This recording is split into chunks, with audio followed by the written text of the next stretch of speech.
Milionário ainda carregava a dor de ter perdido sua filha, até que uma menina abandonada bateu na sua porta e o chamou de papai. Ela era idêntica à filha que ele havia enterrado, mas o que disse em seguida revelou um segredo escondido por 6 anos e deu início à investigação mais chocante da sua vida. Antes, deixe aqui abaixo nos comentários de que cidade você está assistindo e um curtir no vídeo para continuar acompanhando. Eram 3 da manhã. Eduardo Vasconcelos, de camisa social amarrotada e olhos fundos, encarava o monitor iluminado em sua sala de trabalho. As câmeras de segurança piscavam, nenhum movimento. Ele apertava os olhos, observando pela 100ª vez o mesmo vídeo.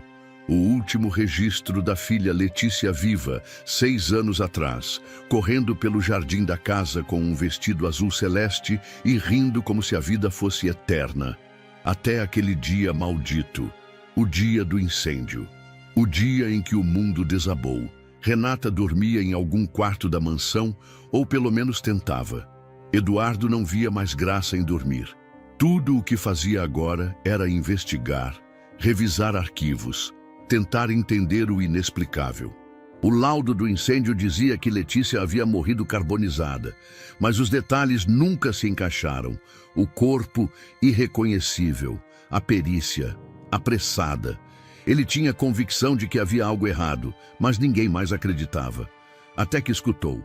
Toque, toque, toque. A batida veio seca, urgente. Eduardo congelou. Era a porta principal. Levantou devagar, confuso. Quem bateria a porta da mansão a essa hora? Um ladrão? Um acidente? Pegou o celular e se aproximou com cautela, em silêncio. Pelo vidro fosco da porta, viu uma silhueta pequena, muito pequena. Abriu e ficou paralisado. Era uma menina, encharcada, com os cabelos grudados no rosto, os pés descalços e a respiração ofegante. Sangue escorria de um corte na perna. Ela tremia, os olhos arregalados. Mas não foi isso que o paralisou, foi o rosto. Era Letícia, idêntica. Mesma pele clara, mesma boca, os mesmos olhos castanhos amendoados, exatamente como ele se lembrava. Eduardo engoliu seco. Por um momento achou que estivesse tendo uma alucinação. Mas então a menina estendeu os braços e murmurou: "Papai, me ajuda. Eles me machucaram, mas eu consegui fugir." Ele recuou um passo, como se tivesse sido empurrado por dentro. Como você sabe meu nome?" A voz saiu fraca, rouca. A menina cambaleou. Eduardo a segurou pelos ombros e ela se agarrou a ele como se o conhecesse há anos. O corpo magro, gelado, o cheiro de chuva, terra e sangue. Renata apareceu no topo da escada, esfregando os olhos. "Eduardo, o que está acontecendo?" Ela começou a descer. Quando viu a menina nos braços dele, a lanterna que carregava caiu no chão. Não pode ser. Renata." Eduardo tentou falar, mas sua voz falhou. "Olha." Renata desceu correndo. Quando os olhos dela focaram no rosto da menina, o mundo pareceu parar. "Letícia," ela sussurrou. A menina olhou para ela confusa e então sorriu levemente. Um sorriso fraco, mas igual ao da filha morta. Renata desabou no chão, desmaiou. Eduardo gritou por ajuda, pegou a menina no colo e correu até o sofá. Ligou para o segurança interno e para o médico da família. Enquanto esperava, tentou enrolar a menina em um cobertor. Suas mãos tremiam. Ela olhava para ele com doçura e dor ao mesmo tempo. "Você se lembra de mim?" Ele perguntou ajoelhado à sua frente. "Claro que sim, papai. O senhor me dava chocolate escondido da mamãe. Eu ainda lembro do coelho de pelúcia com a orelha rasgada e da estrela colada no teto." Eduardo sentiu o coração parar. A estrela, a bendita estrela adesiva que ele colou no teto do quarto de Letícia quando ela tinha 2 anos. Ninguém fora da família sabia daquilo, nem mesmo os empregados. Quem te trouxe até aqui?" A menina hesitou. Seus olhos ficaram úmidos. "Eu fugi. Eles colocavam coisas na minha veia. Eu dormia por muito tempo." Mas ontem eu ouvi uma mulher dizendo que iam me levar para desaparecer. Então eu corri, fiquei andando até ver essa casa. Eu sabia que era aqui, eu senti. Eduardo piscava, tentando entender. Era demais, rápido demais, real demais. O médico chegou. Renata foi levada para o quarto. A menina, que dizia se chamar Sofia, foi atendida no sofá. Nada grave, apenas arranhões, desidratação e febre. Ela precisa descansar, mas ela parece saudável, apesar do susto, disse o médico. Sofia pegou na mão de Eduardo antes de dormir. Papai, posso dormir aqui hoje? Só hoje? Por favor. Ele não respondeu, apenas assentiu, engolindo o choro. Naquela madrugada, ele se sentou ao lado da poltrona e ficou observando a menina dormir. Cada traço era idêntico a Letícia, cada respiração, até a forma como franzia a testa. Mas quem era ela? Era possível que Letícia estivesse viva? Era possível que tivesse uma irmã gêmea? Ou era algum tipo de golpe macabro? Ele olhou para a câmera de segurança, recuou o vídeo. A imagem era clara. Às 3 horas, uma menina solitária vinha mancando pela estrada de terra, com a roupa rasgada e sem sapatos. Ela parou diante da mansão, olhou para cima e bateu 3 vezes. Eduardo pausou a imagem no rosto dela e, pela primeira vez em anos, sentiu medo de estar certo. O sol da manhã mal tocava as cortinas grossas da mansão, mas Eduardo já estava acordado, não havia dormido. Passara a noite inteira ao lado da poltrona em que Sofia dormia. Os olhos fixos nela, como se observasse um mistério que pudesse se desmanchar a qualquer momento. A menina respirava com suavidade, abraçada a um dos travesseiros do sofá. Mesmo machucada e suja, havia uma paz no seu rosto que o dilacerava. Renata, após o desmaio, também repousava. O médico aplicara um sedativo leve e recomendara que ela ficasse em repouso até o fim do dia. Mas Eduardo não conseguia repousar. Aquele rosto, aquele sorriso, aquelas palavras, ele precisava de respostas. Quando Sofia acordou, espreguiçou-se como uma criança comum. Abriu os olhos, olhou ao redor e sussurrou com a voz rouca: "Aqui ainda é minha casa?" Eduardo forçou um sorriso. "É sim, meu amor. Você está segura agora." Ela olhou para ele com os olhos marejados. Eu senti esse cheiro. O cheiro da poltrona do vovô. Tem um cheiro de bala de hortelã. Ainda tem bala no bolso dele? Ele congelou. Aquela poltrona havia sido do pai dele, falecido 3 anos antes. Letícia costumava brincar de procurar balas escondidas nos bolsos quando era pequena. Ninguém mais fazia isso, nem ele lembrava disso com tanta clareza. Tem sim. Você ainda lembra disso? Ela assentiu, puxando o cobertor mais perto do queixo. Lembro do senhor me contando que era para eu nunca confiar em estranhos que oferecessem bala, mas que com o vovô podia. Eduardo não conseguia responder, apenas a encarava. Você quer comer algo? Torrada com requeijão, igual a que a mamãe fazia. Ele foi até a cozinha sem falar uma palavra, mãos trêmulas. Preparou como fazia há anos, torradas cortadas em triângulo, requeijão sem casca. Serviu num prato branco com desenhos de balões coloridos, o mesmo prato que Letícia usava. Ao entregar, Sofia olhou e sorriu. Esse é meu prato preferido. Eduardo sentou-se de frente, engolindo em seco. Você se lembra do seu quarto? Ela limpou um pedacinho de requeijão com o dedo e lambeu antes de responder. Claro, a cama tinha lençol de estrela. O armário, onde eu escondi os desenhos do porquinho que ninguém podia ver, e a estrela brilhante no teto. A estrela? Aquela que o senhor colou e disse que ia me proteger do escuro. Eduardo sentiu a garganta fechar. Cada palavra dela era uma faca atravessando a razão. Como alguém poderia saber disso? Posso ir lá ver? Ele hesitou. Mas então fez que sim com a cabeça. Subiram juntos. Sofia andava devagar, ainda mancando levemente. Quando chegaram ao antigo quarto de Letícia, intocado desde o incêndio, Eduardo abriu a porta com mãos trêmulas. O quarto estava empoeirado, mas era o mesmo. Era como se o tempo tivesse parado ali dentro.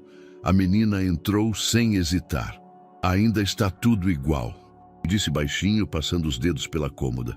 A cortina rasgada, o adesivo da abelha que caiu e olha, apontou para o teto.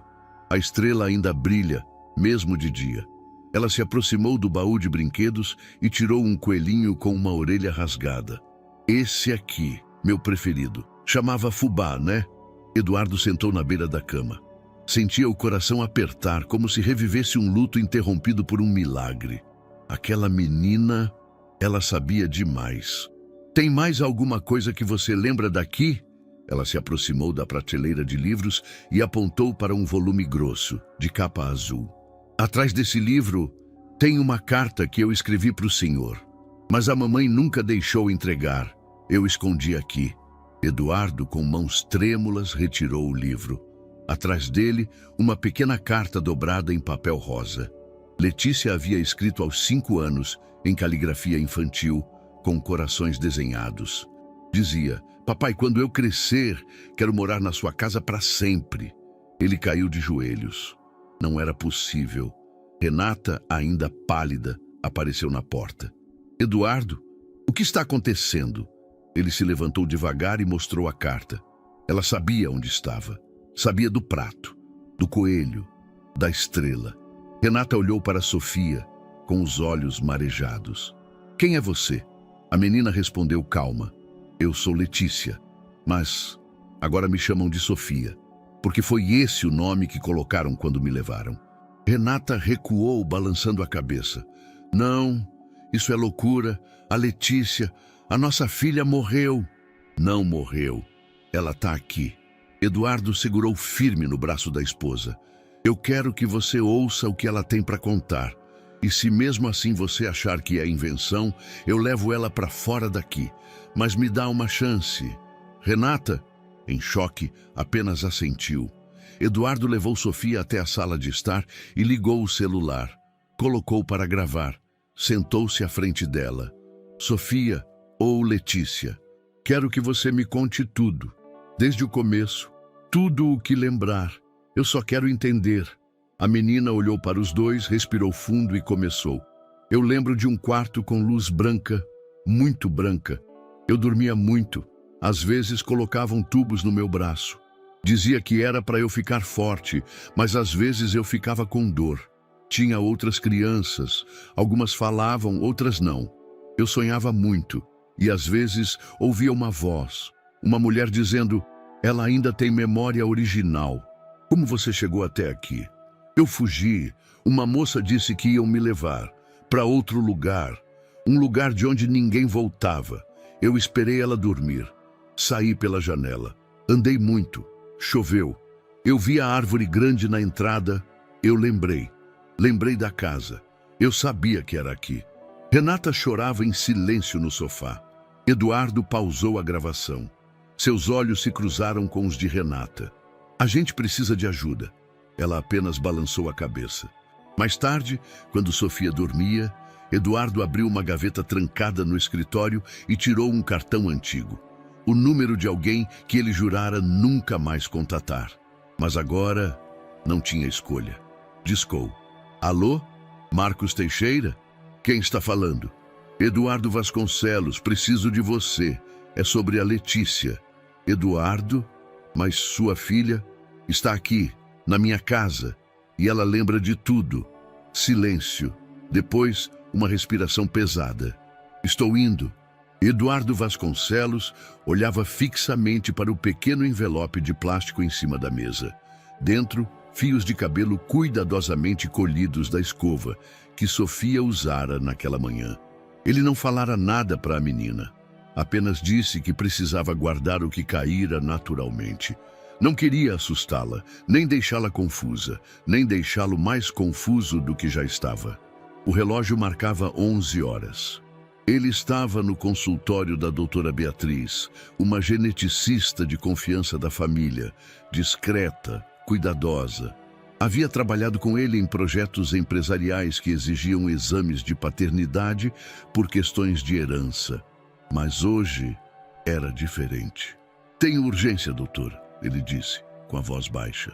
Se possível, em menos de 72 horas. Posso acelerar, ela respondeu. Mas preciso da amostra da mãe também, se quiser que o resultado seja conclusivo. Já providenciei. Renata deixou comigo um pouco de cabelo dela que havia guardado de Letícia. Vamos usar para cruzamento. Beatriz assentiu e pegou o envelope com cuidado. Se ela realmente for sua filha, Eduardo, o teste vai mostrar. Mas você está preparado para o que der? Ele apenas a encarou, sem responder.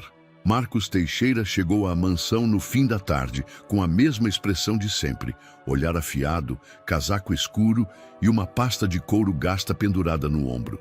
Apesar dos cabelos brancos começando a dominar as têmporas, os olhos do detetive ainda tinham a firmeza de quem enxerga o que os outros não veem. Eduardo o recebeu no escritório. Preciso de você mais do que nunca, Marcos. Quando me ligou, achei que tivesse enlouquecido. Mas, se você está me dizendo que é ela...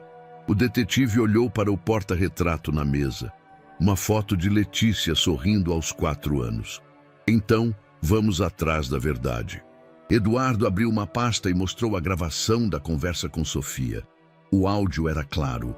A voz infantil falando do quarto branco, da estrela no teto, do coelho fubá, da carta escondida. Ou essa menina é uma atriz genial, ou ela viveu aqui, só que a Letícia morreu. Ou talvez nunca tenha sido enterrada. Marcos franziu o senho. Quando ela nasceu, onde foi o parto? Clínica Santa Emília, particular, tudo muito limpo, muito controlado. A obstetra era a doutora Ana Luísa, mas quem coordenava a maternidade era um médico chamado Humberto. Humberto Diniz, eu acho. Marcos já puxava um pequeno bloco e anotava. Vou começar por ele. Saber onde está, o que fez nos últimos anos. Você ainda tem o prontuário da Letícia? Tenho tudo, inclusive os documentos do incêndio, mas há lacunas, muitas. O corpo foi cremado com pressa. A alegação foi que estava irreconhecível e que aquilo seria menos traumático para nós. E vocês não pediram contraprova? Eu estava destruído. Renata também. Foi tudo rápido demais. Hoje eu vejo... A gente aceitou o que nos disseram porque não conseguíamos suportar a ideia de olhar para aquele caixão. Marcos assentiu, compreensivo. Vai ser difícil, mas a gente vai atrás de cada detalhe. Naquela noite, Eduardo observou Sofia jantando no canto da sala, com Renata mais distante. A menina comia arroz, frango desfiado e legumes com naturalidade. A cada garfada, olhava em volta como se reconhecesse os móveis, os quadros, as cores. Posso dormir no meu quarto hoje? Ela perguntou de repente. Renata hesitou. Seu quarto, querida? Você... O da estrela. Onde está o fubá? Eduardo se adiantou. Pode sim, eu limpo tudo com você amanhã, para ficar do jeito que você lembrar. A menina sorriu e deu mais uma garfada. Lá tinha um armário que fazia barulho à noite. Eu ficava com medo. A mamãe dizia que era o vento, mas era mentira. Era o gato do vizinho. Renata pousou os talheres, os olhos fixos na menina. Você se lembra do gato? Sofia assentiu. Chamava Léo. Tinha uma mancha preta no rabo. Eduardo e Renata se entreolharam. Aquele gato havia morrido havia 5 anos. No dia seguinte, Marcos enviou uma mensagem curta. Temos um histórico. Eduardo o encontrou numa cafeteria discreta, longe da imprensa e da família. Marcos abriu a pasta e puxou alguns papéis. Humberto Diniz, formado em medicina. Residência em São Paulo. Atuou como chefe de obstetrícia na clínica entre 1999 e 2017.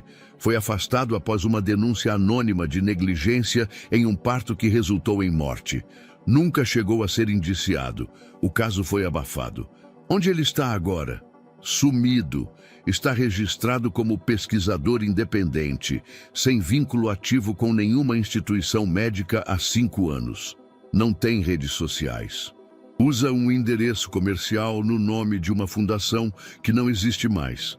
mas consegui rastrear um imóvel rural em nome da irmã dele, no interior. Eduardo passava as mãos pelos papéis, em silêncio. Você acha que ele... Eduardo, eu não tenho provas ainda, mas um médico que some do radar, depois de denúncias, e que coordenava nascimentos em uma clínica privada com histórico de partos rápidos e sem registros completos, precisa ser investigado. Eu quero ir até ele. Calma, ainda estamos no início. Você tem uma menina em casa que pode estar abalada. Se for mesmo sua filha, ela é uma sobrevivente. Se não for, ela é uma vítima de alguma outra coisa. Mas seja como for, mexer com esse tipo de gente pode ser perigoso. Eu não posso esperar, Marcos. Cada dia que passa eu sinto que perdi anos de vida acreditando numa mentira. Então espere pelo menos o DNA. Só mais um pouco. Ele vai confirmar o que ninguém mais pode. Eduardo assentiu, mas seus olhos já estavam longe dali. Naquela noite, enquanto arrumavam o quarto antigo de Letícia, Sofia puxou um lençol do fundo do baú e cheirou. Ainda tem o cheiro da mamãe. Renata se aproximou hesitante. O que você lembra de mim? Sofia olhou para ela. A senhora sempre penteava meu cabelo, puxando de leve para não doer, e cantava aquela música. Dorme, dorme, minha flor. Renata levou a mão à boca. Era uma canção inventada, que nunca fora gravada ou ensinada a ninguém. Ela engasgou. Eu só cantava isso para ela quando estava com febre. Sofia sorriu. Não disse mais nada. Eduardo, ao fundo, segurava o celular em modo gravação. Tudo estava sendo documentado. Ele sabia que, se fosse a verdade, ninguém acreditaria apenas em lembranças. Precisaria de provas. E a primeira delas estava a caminho. O DNA do passado estava prestes a dizer o que o coração já gritava. O celular de Eduardo vibrou exatamente às 3h47 daquela terça-feira. Ele estava na varanda dos fundos, olhando o jardim onde Letícia costumava brincar. Desde a chegada de Sofia, não conseguia mais andar pela casa sem ser assombrado por memórias que pareciam ter voltado à vida. O nome da doutora Beatriz piscava na tela. Sim, Eduardo, saiu o resultado. Silêncio. E então? Posso te mandar por e-mail, mas achei melhor ligar. A criança é compatível com você e Renata em 99,99%. O resultado é conclusivo. Ela é filha biológica de vocês. A palavra filha reverberou nos ouvidos dele como um estouro. Obrigado, Beatriz. Ele desligou com a mão trêmula, sentindo o peso da revelação despencar sobre seus ombros. Respirou fundo. Entrou. Renata estava sentada no sofá com Sofia, que desenhava em um caderno novo. Um sol, uma casa, duas meninas de mãos dadas. Eduardo a observou por alguns segundos, até que finalmente falou. O DNA, confirmou. Renata levantou os olhos lentamente. Não perguntou mais nada. Apenas se sentou mais reta, como se algo dentro dela tivesse se reorganizado à força. Sofia olhou para os dois, sem entender. É verdade, então? Ela perguntou. Eduardo assentiu, os olhos marejados. Você é nossa filha. A menina sorriu. Mas Renata, ao contrário, desabou. Levantou-se, levou a mão ao rosto e começou a chorar com força, quase sem conseguir respirar. Como? Como a gente não sabia? Como uma mãe não sabe que teve duas filhas? Eduardo a abraçou. Era a pergunta que o corroía por dentro também. Mais tarde, depois que Sofia foi colocada para dormir, eles se sentaram no escritório. Eduardo imprimiu os laudos. As palavras compatível com vínculo biológico estavam destacadas. Era oficial. A Letícia, ela morreu mesmo? Renata perguntou em voz baixa. É o que a gente precisa descobrir, Eduardo respondeu, pegando um envelope antigo. Mas antes, preciso entender como ninguém nunca nos contou que havia duas crianças. Na manhã seguinte, Eduardo foi pessoalmente à clínica onde Renata dera à luz 6 anos antes. Vestia terno escuro, óculos de sol e uma expressão que ninguém ousou questionar na recepção. Quero falar com a diretoria médica. Urgente. Meu nome é Eduardo Vasconcelos. A recepcionista hesitou, olhou para o computador e fez uma ligação rápida. Após alguns minutos, um médico jovem, de expressão cautelosa, apareceu. Senhor Vasconcelos, podemos ajudá-lo? Eu vim revisar o prontuário de nascimento da minha filha, Letícia Vasconcelos. Nasceu aqui em 2 de março, há 6 anos. Claro, disse o médico, convidando-o a segui-lo. Podemos consultar os arquivos físicos e digitais, mas alguns dados daquela época podem ter sido digitalizados tardiamente. Eduardo não respondeu. Quando chegaram à sala de arquivos, um funcionário trouxe as pastas. O prontuário estava ali. Nome da mãe, data, horário do parto. Mas algo chamou a atenção de imediato. Uma rasura. Por que o número do prontuário está com correção à caneta? O médico olhou claramente desconfortável. Pode ter sido algum erro de digitação. E por que a certidão de nascimento foi reemitida 2 vezes? Eduardo apontou para as datas. A primeira com 24 horas após o nascimento. A segunda, 2 semanas depois. Isso eu não saberia explicar, respondeu o médico, agora mais tenso. E a neonatologista que atendeu minha filha, Ana Luísa? Cadê o relatório dela? Doutora Ana Luísa faleceu num acidente de carro pouco tempo depois. Eduardo franziu o senho. E o doutor Humberto Diniz? Silêncio. Senhor Vasconcelos, o doutor Humberto foi desligado da clínica há alguns anos. Houve uma denúncia interna, mas nada foi comprovado. Eduardo levantou-se lentamente. Quero cópia autenticada de tudo, agora. E quero a lista completa da equipe que estava de plantão naquela noite. Senhor, há protocolos. Me negue o acesso e amanhã isso vai estar nos jornais. Sou pai de uma criança declarada morta que está viva. E os registros do hospital estão cheios de buracos. Ou me entregam o que pedi, ou lido com vocês por meio da justiça. O médico não respondeu.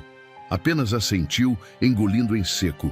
Horas depois, em casa, Eduardo espalhava os papéis na mesa de jantar. Renata observava cada folha com olhos assustados. Não tem nenhuma anotação sobre gêmeos. Nenhuma, nem ultrassom indicando mais de um bebê. Eles esconderam, Eduardo murmurou. Alguém apagou os vestígios. Mas por quê? Não sei ainda. Mas o pior não é isso. Ele puxou um documento do fundo da pasta. O atestado de óbito da Letícia. O que tem? Não há assinatura do legista, só um carimbo e o número da cremação não confere com os registros do cemitério. Renata arregalou os olhos. Eduardo, eu não sei quem a gente chorou, mas agora eu sei que não foi nossa filha. Ela levou as mãos ao rosto, em silêncio. O chão desmoronava sob seus pés. O que a gente faz agora? A gente encontra quem fez isso e descobre onde está a nossa outra filha. Marcos Teixeira não era homem de se impressionar facilmente, mas naquela manhã, diante da tela do computador, sua expressão endureceu. Havia passado a noite revisando documentos públicos, arquivos enterrados em fóruns acadêmicos e resquícios de registros médicos. Tudo com o nome que o ligava diretamente ao coração do caso, Dr. Humberto Diniz. Sentado em sua sala, cercado por caixas de arquivos antigos, Marcos rabiscava conexões em um caderno surrado. Humberto aparecia vinculado a algo que, em um primeiro momento, parecia inocente. Um programa de pesquisa chamado Aurora. Mas quanto mais ele lia, mais sinistro tudo se tornava. Apesar de apresentado como um estudo sobre desenvolvimento neurológico de recém-nascidos em ambientes controlados, o Aurora não era registrado oficialmente em nenhum conselho de ética.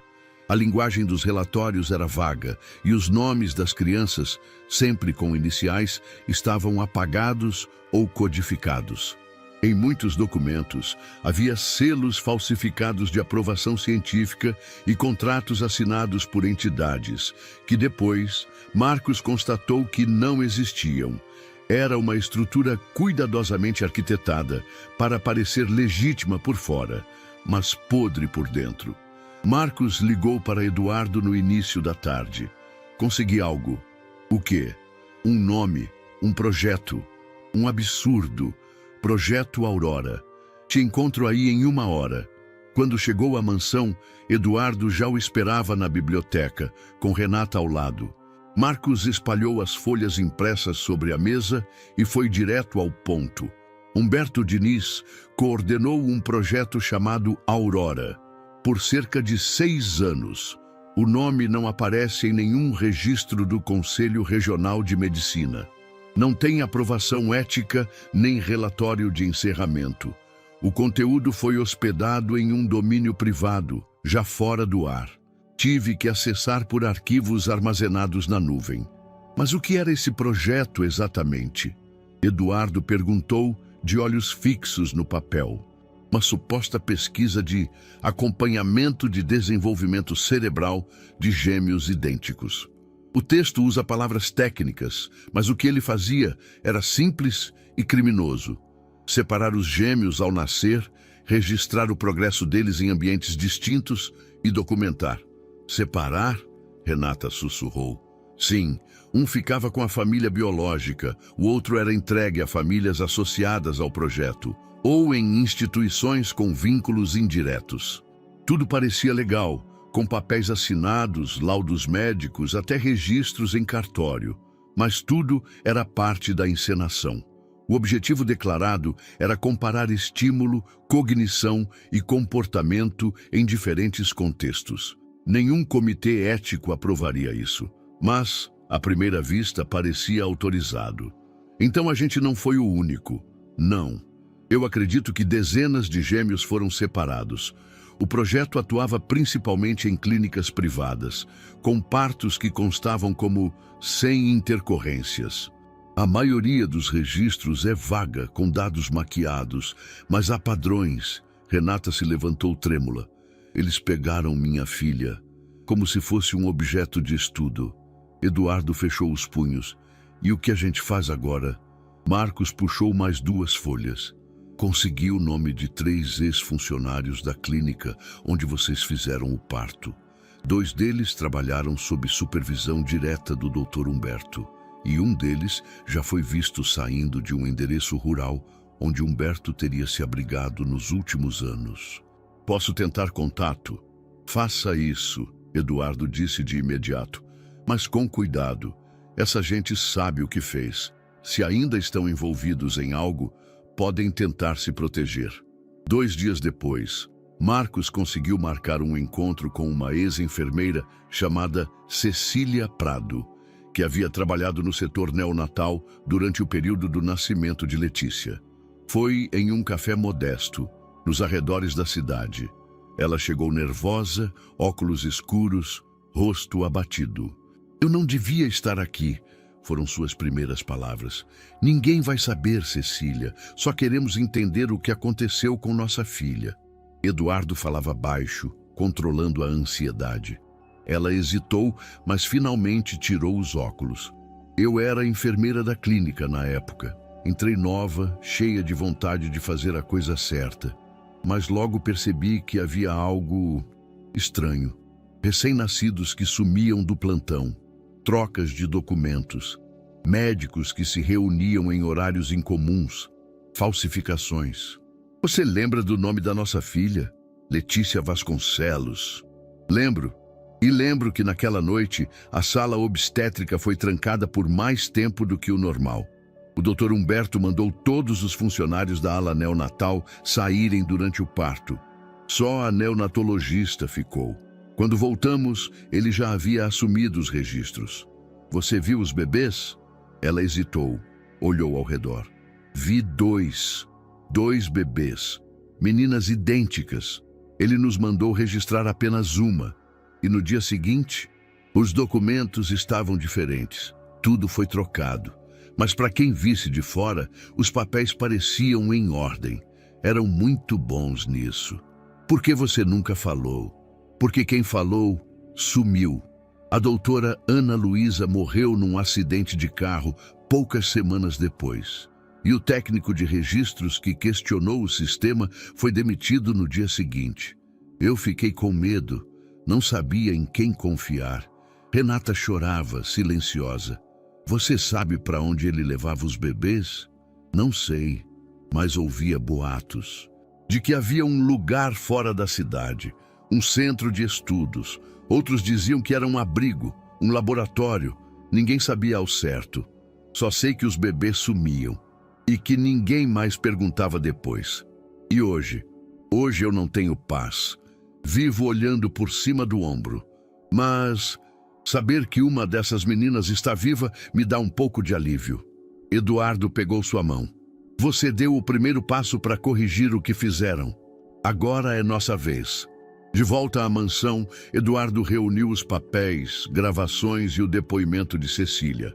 Isso é mais do que suficiente para reabrir o caso, disse Marcos. Mas temos que agir rápido. Se o Humberto ainda está operando, a Letícia pode estar em risco. Eduardo olhou para o mural na parede, onde pendurara uma foto de Letícia com 3 anos, ainda com vida. Eu vou encontrar minha filha. A tarde estava silenciosa demais. Eduardo sentia que o tempo estava contra ele, como se cada minuto que passasse longe de Letícia estivesse aprofundando uma distância que talvez não fosse mais reversível. Sofia, sentada no chão da sala de estar com uma caixa de lápis de cor, desenhava. Eduardo observava em silêncio, intrigado com os traços. A menina havia feito uma construção de paredes cinzas, cercada por árvores sem folhas, e ao lado, crianças pequenas com olhos grandes, desenhadas atrás de janelas. O que é isso? Ele perguntou com cuidado. Sofia não levantou os olhos, continuou colorindo. É o lugar onde eu dormia. Onde ficava isso? Ela apontou para a montanha no fundo do desenho. Era lá em cima. Quando a janela estava aberta, eu via as árvores balançando. Às vezes tinha neblina. A moça que ficava lá dizia que era um hospital, mas ninguém saía nunca. Eduardo levou o desenho até Marcos. O detetive examinou com atenção. É uma estrutura grande, e ela fez os postes e a entrada. Sabe o que mais parece com isso? O quê? Um antigo laboratório desativado na Serra do Leste. Funcionava como centro de pesquisas imunológicas, mas fechou faz mais de 5 anos. Fica num local afastado, com acesso limitado. Passei a noite inteira cruzando imagens de satélite com as descrições dela, as semelhanças. Eduardo encostou na mesa. Ela reconheceria? Só tem um jeito de saber. No dia seguinte, Marcos espalhou imagens aéreas em cima da mesa da biblioteca. Algumas de hospitais abandonados, outras de sanatórios, outras apenas de áreas montanhosas. Sofia entrou, segurando um biscoito na mão. Seus olhos correram pelas fotos com calma, quase indiferente, até que pararam em uma imagem específica. Aqui, ela apontou. Essa era a minha janela. Dava para ver essa árvore com galhos tortos. Tinha uma cerca com pregos do lado de fora. Marcos e Eduardo trocaram um olhar. Você tem certeza? Sofia assentiu. Eu lembro porque a professora dizia que se a gente tentasse fugir, ia se cortar ali. Renata, que escutava ao fundo, apertou os olhos. Que professora? Uma mulher. Ela não tinha nome. A gente chamava de Senhora Cinza. Marcos se afastou, puxando o notebook. Digitava com rapidez, abrindo mapas, registros de propriedade, histórico de ocupação. Esse local foi propriedade de uma empresa farmacêutica até 7 anos atrás. Depois, passou para uma ONG chamada Horizonte Humanitário.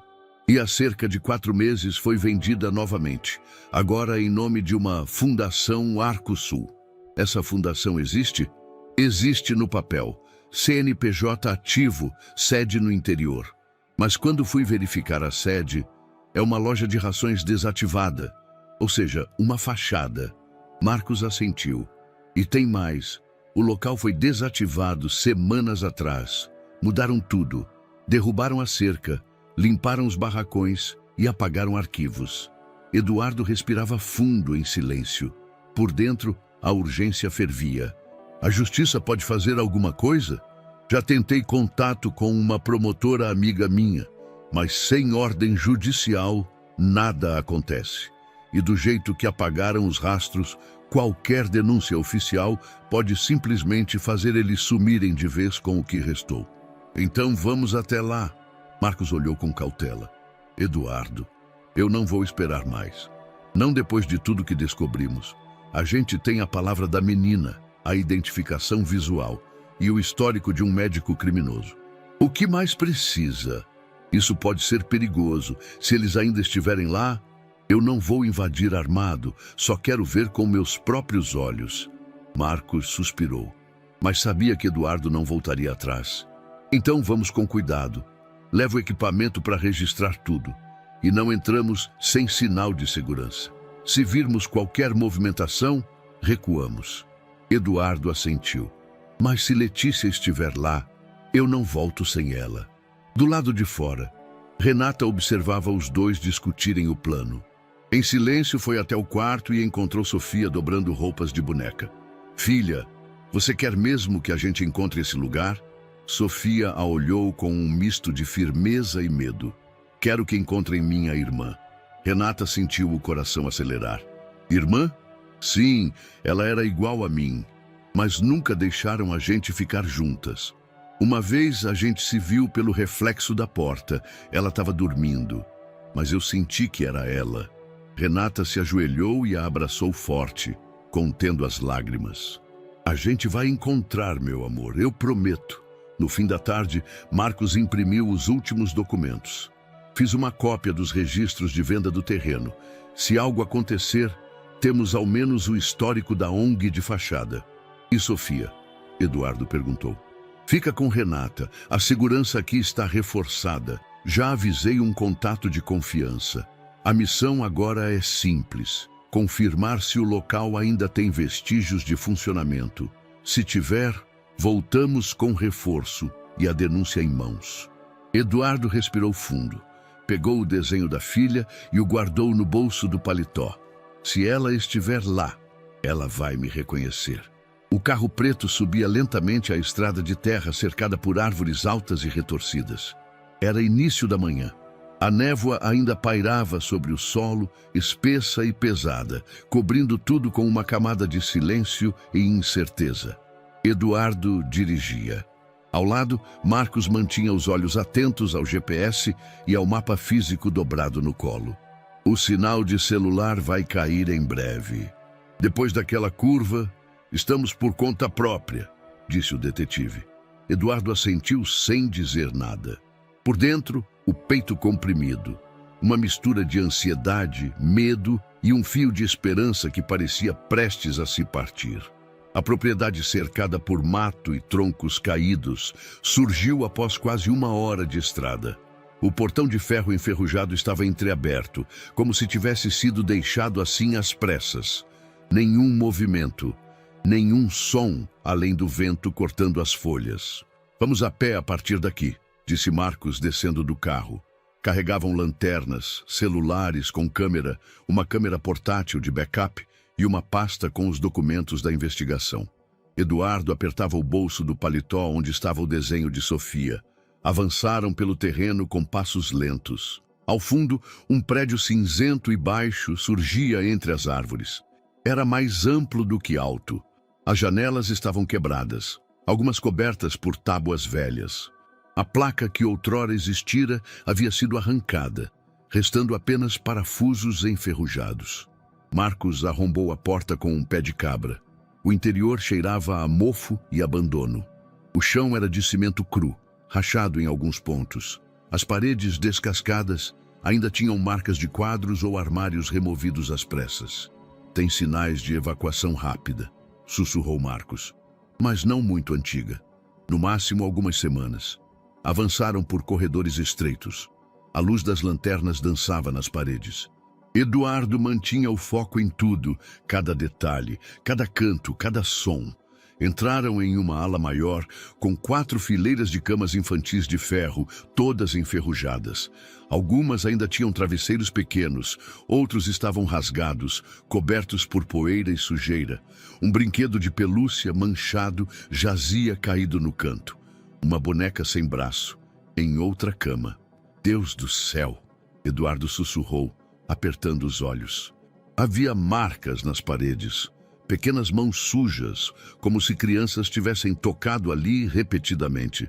Marcos fotografava tudo. Isso aqui não era hospital, era cativeiro. Eduardo seguiu até uma parede no fundo. Sobre ela, um espelho grande, rachado no meio. Ele se aproximou e percebeu. Era vidro espelhado, do tipo usado para observação unidirecional. Eles observavam as crianças, como animais em laboratório. Aos pés do espelho, encontraram uma caixa metálica. Dentro, pedaços de papéis parcialmente queimados, laudos cortados, fotos rasgadas. Alguns documentos estavam manchados pela umidade. Outros, embora danificados, ainda legíveis. Parece que tentaram destruir parte do material, mas saíram com pressa. Marcos observava os restos. Isso aqui precisaria ser restaurado com cuidado. Marcos puxou um deles com delicadeza. Tem nomes aqui, iniciais, códigos. Veja isso. Eduardo apontou para a parte de trás de uma porta. Um calendário colado na madeira, com marcações em vermelho. Os dias 12, 18 e 26 estavam circulados. Ciclos de administração ou visitas? Marcos murmurava, tentando interpretar. No corredor seguinte, encontraram o que parecia ter sido a sala de coordenação. Um painel com câmeras quebradas, fios soltos, um quadro branco manchado com letras borradas. No chão, uma gaveta caída, semi-aberta. Dentro, pastas. Eduardo se ajoelhou de imediato.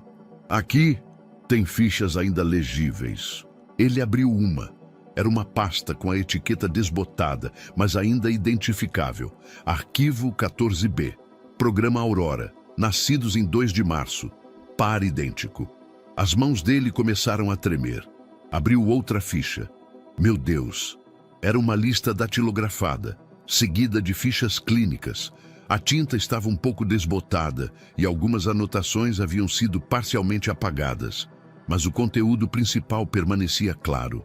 Letícia Vasconcelos, status, estável, sedada, observação, nível de resposta, baixa, administração controlada, data da última atualização, há 35 dias.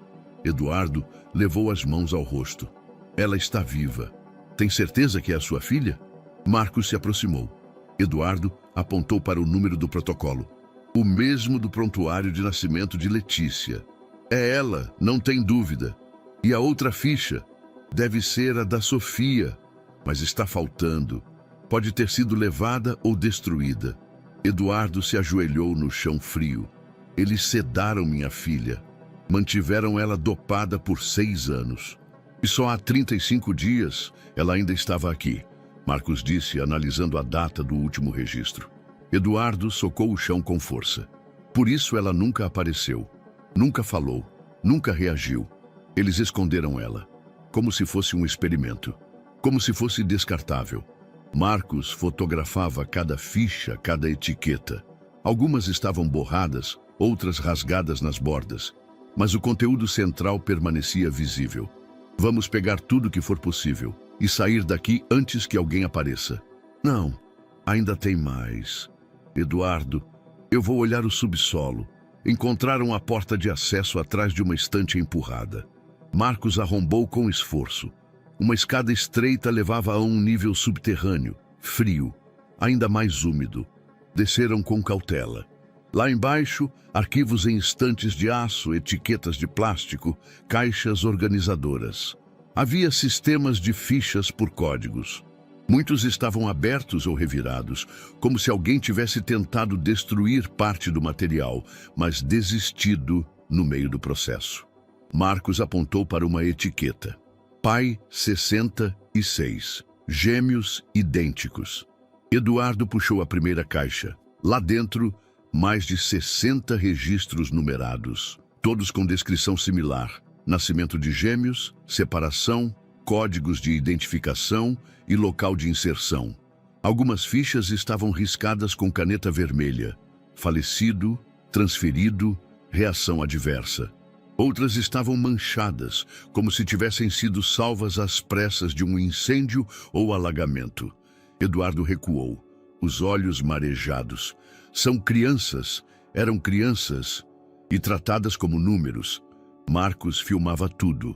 Isso aqui é prova material de crime em série. Eduardo apontou para uma etiqueta no fundo: Arquivo 1, Vasconcelos, L. Ela foi a primeira. O início do projeto. Meu Deus, o que fizeram com a minha filha? O silêncio do subsolo era opressor. As paredes pareciam apertar. Marcos encostou a mão no ombro de Eduardo. A gente achou ela. Agora vamos encontrá-la de verdade. Eduardo segurava a ficha contra o peito. Ela estava viva. Agora ele só precisava saber onde. Na manhã de uma sexta-feira nublada, o celular de Marcos tocou enquanto ele revisava as imagens do subsolo do antigo laboratório. Ele atendeu de imediato, reconhecendo o número, embora já não o visse havia anos. Marcos Teixeira. Sou eu, Cecília. A voz da ex-enfermeira tremia. Preciso falar com você, agora. Minutos depois, sentados no banco de trás de um carro estacionado, discretamente numa rua de bairro afastado, Cecília passava as mãos pelos joelhos, inquieta. Vocês não têm muito tempo. Depois da evacuação do laboratório na Serra, algumas crianças foram levadas para uma casa de repouso abandonada no interior. Dizem que é um lugar de transição, mas aquilo mais parece um cativeiro. Onde fica? Marcos perguntou direto. A casa fica no fim de uma estrada de terra em Arco Verde, atrás de uma plantação de eucaliptos. Não tem placas. É vigiada por 2 homens. A entrada é por um portão lateral, sempre trancado por fora. Não há luz à noite. Dizem que mantém as crianças sedadas, em observação, até transferirem. E Letícia? Eduardo se inclinou, tenso. Não ouvi nomes, mas uma das meninas, segundo me disseram, tem uma cicatriz no pulso esquerdo, igual a que você descreveu. Ela está lá. Mas não vai durar muito tempo. Renata apertou a mão do marido. A gente precisa ir. Marcos balançou a cabeça. Não podemos simplesmente aparecer lá, mas uma denúncia anônima, bem direcionada, pode acionar o conselho tutelar e a polícia local. Deixo isso comigo. Só preciso de algumas horas. Naquela tarde, a denúncia foi feita por telefone, com voz mascarada. Alegava abuso e cárcere privado de menores em situação de risco, citando o endereço exato, com descrição de características do local. Marcos usou um canal que sabia que cairia em mãos certas. Menos de 4 horas depois, uma viatura civil, um carro do Conselho Tutelar e uma ambulância partiram discretamente da delegacia da região. Marcos, Eduardo e Renata seguiram em um carro próprio, à distância, evitando chamar atenção. A estrada de terra era estreita, cercada de mato alto, e terminava em uma clareira onde uma casa de alvenaria, sem cor, erguia-se solitária. Parecia abandonada, janelas fechadas, muros rachados. Mas havia movimento. Um dos guardas estava na lateral, fumando. O outro, aparentemente, dentro. A viatura se posicionou na entrada, enquanto o conselheiro bateu com firmeza no portão lateral. O guarda não teve tempo de reagir. A polícia entrou rapidamente com apoio. Vozes se cruzaram, gritos abafados. A porta foi arrombada. Marcos e Eduardo desceram do carro e permaneceram próximos ao portão, atentos. 1, 2, 3. Um dos policiais contava. Temos 5 crianças, todas com sinais de sedação. Renata levou a mão à boca. Letícia, por favor, esteja aqui. Sofia, que fora trazida sob proteção, aguardava no banco de trás, observando com olhos arregalados. Eu conheço essa casa, disse em voz baixa. Eduardo olhou para dentro da ambulância. 2 meninas estavam sendo colocadas em macas. Uma delas tinha cabelo escuro, pele pálida, rosto fino. Essa é ela? Vamos esperar o enfermeiro confirmar, disse Marcos. Um dos socorristas se aproximou. Há uma menina entre 6 e 7 anos, muito magra, sedada, mas com pulso estável, cicatriz no pulso esquerdo. Parece recente, está respirando com a ajuda de oxigênio, mas não houve trauma físico externo aparente. Ela vai ser estabilizada na ambulância. Eduardo correu até a porta traseira do veículo, os olhos fixos naquela figura pequena com um cobertor fino sobre o corpo. A respiração da criança era curta. Um fio de sangue seco ainda manchava a lateral da boca. Os lábios estavam ressecados. As mãos magras repousavam sobre o peito. Ele não hesitou. Subiu na ambulância e ajoelhou-se ao lado da maca. Letícia, sou eu. Papai tá aqui. Renata subiu logo em seguida, tremendo. Filha, meu Deus, filha. A menina não reagia. Os olhos estavam fechados, o corpo imóvel, mas o peito subia e descia lentamente. Marcos, do lado de fora, segurava o portão aberto para a equipe. Sofia saiu do carro e se aproximou com passos lentos. O conselheiro hesitou, mas Renata acenou para que deixassem ela se aproximar. Ela tá dormindo, né? Perguntou Sofia. Tá sim, meu amor, tá dormindo. Renata respondeu com a voz embargada. Sofia subiu os degraus da ambulância e olhou para a menina no colchão. Ficou em silêncio por alguns segundos até estender a mão e tocar de leve os dedos da irmã. Eu disse que ia te achar. A mão da menina na maca mexeu, quase imperceptível. Eduardo arregalou os olhos. Viu isso? Renata engasgou com o choro. Sofia apertou mais uma vez. Acorda, eu tô aqui agora. A gente tá junta. A pálpebra da menina tremeu e com lentidão os olhos abriram, turvos, mas vivos. Letícia moveu os lábios, sem som. Sofia inclinou o rosto. Sou eu, sua irmã. A gente tem o mesmo desenho no braço, lembra? Letícia piscou. Um som rouco escapou de sua garganta. Sofia. Eduardo caiu em lágrimas. Renata abraçou as duas meninas com cuidado. A médica da ambulância subiu de imediato, verificando os sinais. Está reagindo. Vamos levá-la agora. Ela precisa de suporte urgente. Eduardo assentiu. A ambulância partiu. Marcos ficou para finalizar os registros e coletar cópias dos documentos apreendidos no local. 2 homens foram presos. As demais crianças seriam encaminhadas com acompanhamento psicológico. Naquela noite, no hospital particular para onde Letícia foi levada, Eduardo e Renata aguardavam na sala de observação. Sofia dormia em uma poltrona ao lado, abraçada ao coelho de pelúcia que o pai havia lhe dado semanas antes. O médico saiu da UTI com um semblante cansado, mas otimista. Ela está estável. Vai precisar de tempo, mas ela vai se recuperar. Renata levou as mãos ao rosto, agradecendo em silêncio.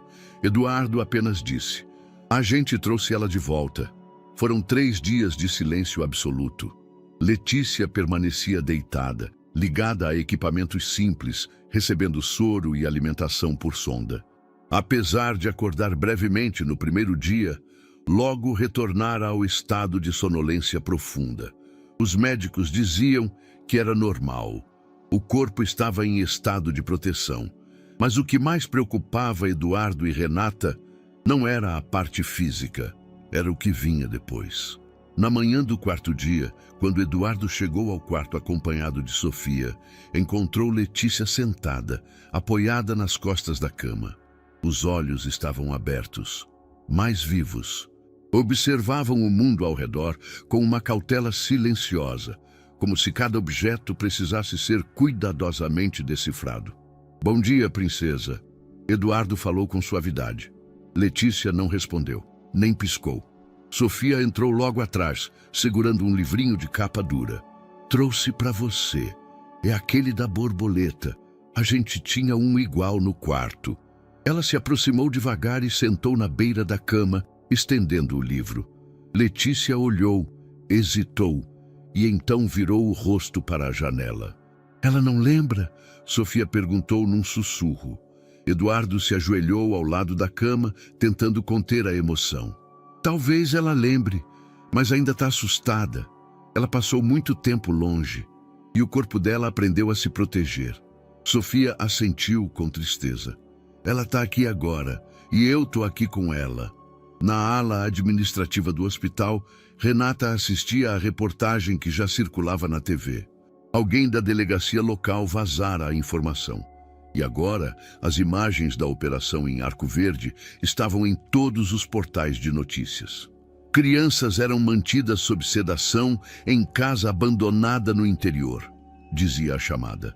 E logo abaixo, filha de empresário desaparecida há 6 anos foi resgatada com vida. O nome de Eduardo apareceu, acompanhado de imagens antigas da mansão e trechos de vídeos de arquivo sobre o incêndio. Comentários nas redes sociais pipocavam. Jornalistas já aguardavam do lado de fora do hospital. A comoção era nacional. Naquela mesma tarde, o promotor do caso convocou uma coletiva. Foi expedido mandado de prisão contra o médico Humberto Diniz, encontrado em uma chácara no interior do estado. Ele se entregou sem resistência. As investigações confirmam o envolvimento direto na separação ilegal de recém-nascidos, falsificação de documentos e experimentos não autorizados com crianças. Renata desligou a TV. Precisava de silêncio. Na delegacia central, Humberto Diniz sentava-se com os ombros arqueados e os olhos fixos no chão. Ao seu lado, 2 advogados. À frente, uma mesa com o promotor, um oficial da Justiça e um repórter da Polícia Civil gravando o depoimento oficial. Confirma ter atuado no projeto denominado informalmente como Aurora? Sim. Com qual finalidade? Estudo de desenvolvimento comportamental em ambientes distintos. Isso incluía separar gêmeos ao nascer? Incluía. O objetivo era mapear como estímulos distintos moldam respostas cognitivas em pares geneticamente idênticos. Quantas crianças foram envolvidas nesse experimento? Humberto suspirou. Pela primeira vez levantou os olhos. 63 pares, ao longo de 20 anos. Todas separadas sem consentimento dos pais? Sim. E os registros dessas crianças? Parte foi destruída após a denúncia interna.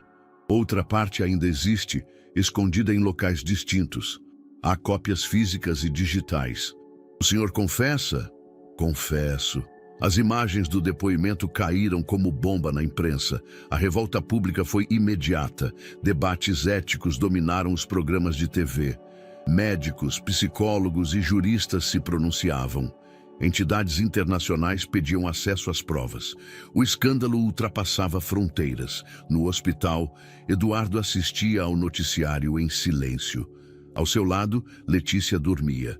Sofia, sentada no chão, pintava com lápis de cor. Renata entrou com 2 cafés. Vai ser um inferno agora. Deixa que seja. Quanto mais gente souber, mais difícil vai ser abafarem. E depois... Eduardo olhou para a filha dormindo. A gente precisa fazer alguma coisa. Por elas. Pelas outras crianças. Pelos outros pais que ainda nem sabem que foram vítimas. E o que exatamente? Ele encarou o vazio por alguns segundos. A gente vai abrir uma instituição.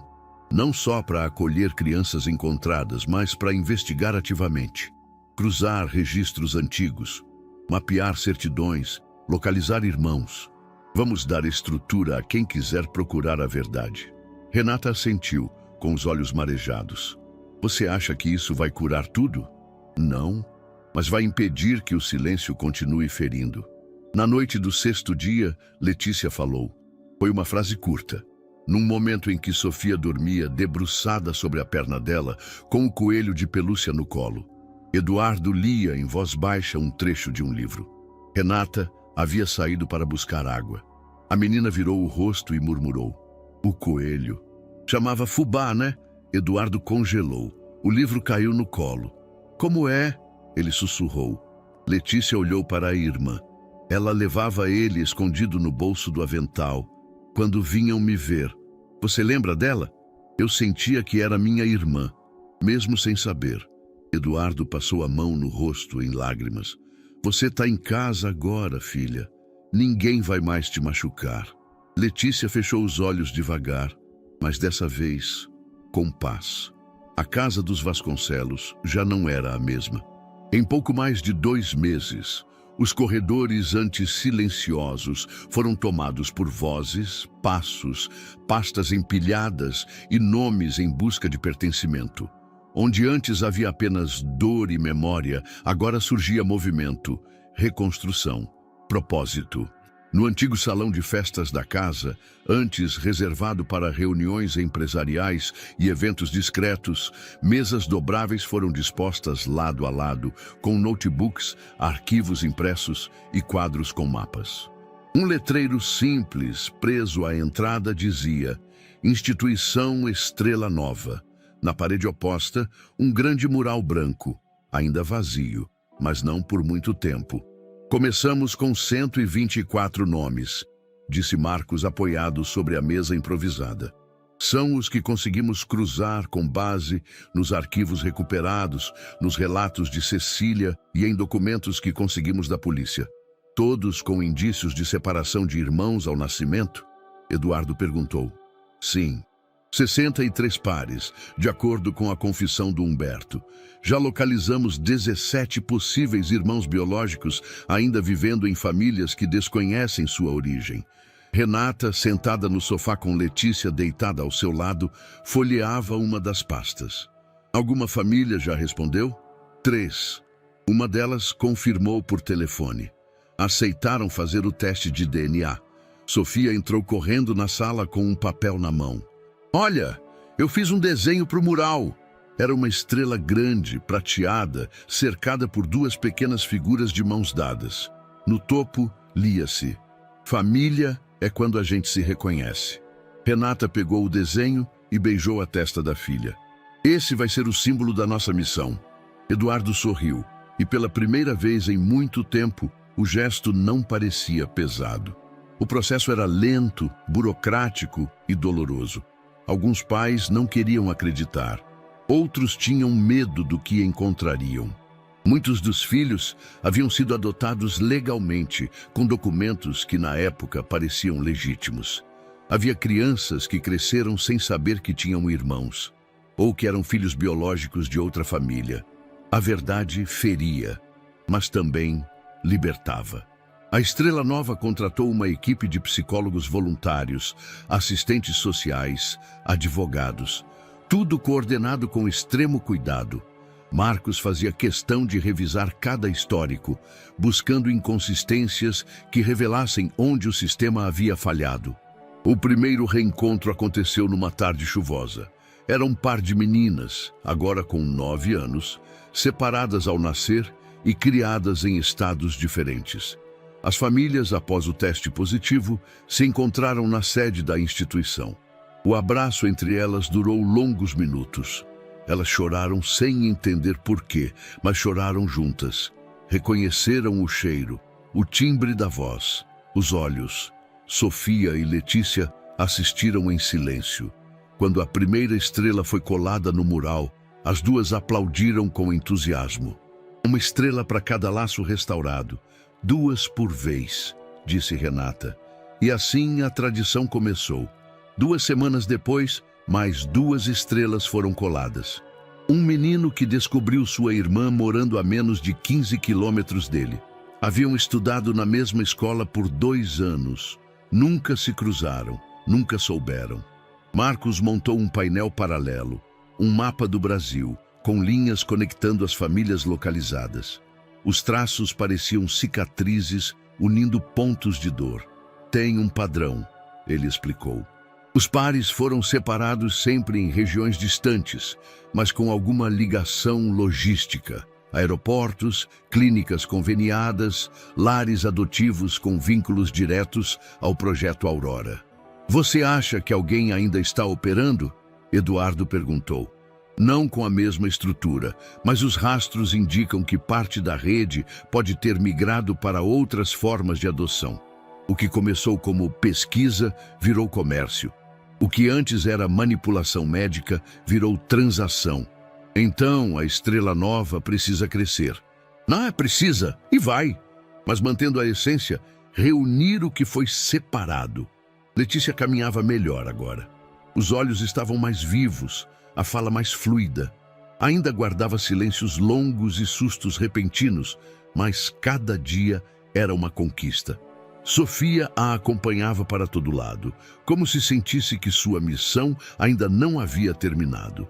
Num fim de tarde, sentadas no chão do corredor, Letícia perguntou: por que o nome é Estrela Nova? Sofia sorriu. Porque toda vez que um irmão encontra o outro, é como se uma estrela acendesse no céu, mas a gente coloca ela aqui para ninguém esquecer. Letícia encostou a cabeça no ombro da irmã. Quantas estrelas já tem? 6, mas logo vão ter muitas. Um dia esse mural vai ficar cheio e vai brilhar. No centro do salão, Eduardo observava as estrelas prateadas coladas com cuidado. Cada uma representava uma vitória, mas também uma cicatriz, a prova de que algo foi rompido e reconstruído com coragem. Vamos precisar de outro mural em breve, comentou Renata ao seu lado. E depois disso, outro e outro. Você está preparado para isso? Agora eu tô. Ela olhou para ele com ternura. Obrigada por não desistir. Eduardo olhou para o mural, depois para as filhas que brincavam perto da escada. Foi a vida que me obrigou a lutar, mas foi elas que me ensinaram a não parar. Os dias na casa dos Vasconcelos se tornaram mais movimentados do que jamais haviam sido. Entre reuniões com assistentes sociais, relatórios jurídicos e novas chegadas de crianças, a instituição Estrela Nova começava a tomar corpo. Mas, por trás das portas do segundo andar, onde os escritórios não alcançavam, havia um universo mais delicado em transformação, o das emoções silenciadas. Letícia e Sofia, apesar de dividirem o mesmo quarto e compartilharem a mesma aparência, pareciam viver em planetas distintos. Sofia era expansiva, sorridente, falava pelos cotovelos. Quando via os novos quadros no mural, corria para desenhar mais estrelas em seu caderno. Tinha fome de futuro. Letícia, ao contrário, era introspectiva. Evitava contato físico, respondia com poucas palavras e acordava durante a noite com pesadelos que só cessavam com o toque da mãe. Ainda se referia ao coelho de pelúcia como aquele bichinho e raramente chamava Sofia pelo nome. Ela me evita, disse Sofia certa manhã, sentada à mesa da cozinha. E quando eu tento brincar, ela levanta e vai embora. Será que ela me odeia? Renata, que preparava café, se abaixou para ficar na altura da filha. Letícia está machucada, meu amor, por dentro, como se tivesse ficado presa num lugar onde não podia ser ela mesma. Às vezes, quando a gente volta para casa depois de tanto tempo, demora para lembrar como é que se vive. Mas eu sou irmã dela. Sim, mas ela ainda está aprendendo o que isso significa. Eduardo, por sua vez, tentava se aproximar das duas de formas diferentes. Com Sofia era fácil, bastava chamá-la para passear, inventar um jogo ou fazer perguntas bobas. Ela gostava da atenção. Com Letícia, tudo era mais delicado. Bastava um movimento brusco ou uma voz mais firme para que ela se encolhesse. Numa tarde, ele sentou-se no chão do quarto onde as meninas brincavam. Sofia desenhava estrelas. Letícia folheava um livro infantil. Vocês sabiam que, quando tinham 2 anos, eu colocava um CD de Ninar que tocava aquela música do Sol que Brilha Lá no Céu? Sofia sorriu. Eu conheço essa. Letícia levantou o olhar, rápida. Eu também conheço, murmurou. Vocês duas dormiam agarradas, como 2 bolinhas enroladas, continuou Eduardo com cuidado. Quando uma acordava, a outra chorava junto, como se soubessem que a irmã estava com medo. Letícia franziu a testa. Parecia brigar com a memória. Isso é verdade mesmo? Eduardo assentiu. Sim, eu vi com meus próprios olhos. Era mágico. Ela voltou os olhos para o livro. Sofia sorriu e continuou desenhando. Renata organizou sessões semanais com uma psicóloga infantil especializada em traumas de separação precoce. A profissional, doutora Helena, vinha 2 vezes por semana e conduzia as atividades no jardim da casa, com jogos simbólicos, desenhos e brincadeiras de identidade. No terceiro encontro, Letícia finalmente falou mais do que 3 frases. Eu sonhei que estava num lugar todo branco, mas tinha uma porta com luz amarela, e do outro lado tinha alguém que parecia comigo, mas ela estava triste. Quem era? Perguntou doutora Helena. Era ela, respondeu apontando para Sofia. Mas não era também. Como assim? Letícia hesitou. É que a gente parece igual, mas a gente é diferente. Eu gosto de silêncio. Ela gosta de barulho. Eu gosto de desenhar árvore. Ela desenha estrela. Eu tenho medo de dormir. Ela tem medo de escuro. A psicóloga sorriu. Isso não quer dizer que vocês são menos irmãs. Quer dizer que vocês são únicas. E isso é bom. Letícia ficou em silêncio por alguns segundos. Depois disse: mas se a gente fosse mesmo irmã, de verdade mesmo, por que separaram a gente? A pergunta ecoou como um trovão. Sofia ouviu à distância e não respondeu. Ficou com ela. Guardou, como uma ferida pequena que arde só quando alguém encosta. Enquanto isso, a Estrela Nova recebia o primeiro grupo de crianças sem família identificada. 3 meninas e 2 meninos, entre 4 e 7 anos, haviam sido resgatados numa operação conjunta com uma ONG internacional. Estavam assustados, com sinais de negligência e subnutrição, e seriam abrigados temporariamente até que os familiares fossem localizados. Renata reorganizou parte do andar inferior para receber os pequenos. Camas foram compradas, brinquedos doados e uma equipe de cuidadores treinados foi contratada. Mas nenhuma preparação era suficiente para o impacto emocional daquelas chegadas. Eduardo viu um dos meninos, com olhos esbugalhados e o rosto sujo, recusar comida por quase 2 dias. Outro, uma menina de cabelos encaracolados, não falava, apenas balançava o corpo no canto do quarto. Era como se a alma estivesse tentando reaprender a habitar o corpo. Letícia observava de longe. Num final de tarde, viu uma das meninas se encolher quando ouviram um trovão. A menina tremia. Letícia se aproximou com cuidado. Tocou de leve seu ombro e sussurrou: também tenho medo de barulho. A menina levantou os olhos e sorriu. Um sorriso tímido, mas real. No mural, 10 estrelas já haviam sido coladas. Eduardo, ao final de uma reunião com Marcos e os advogados da causa, olhou para elas com atenção. Sabe o que mais me assusta? O quê? Perguntou Marcos.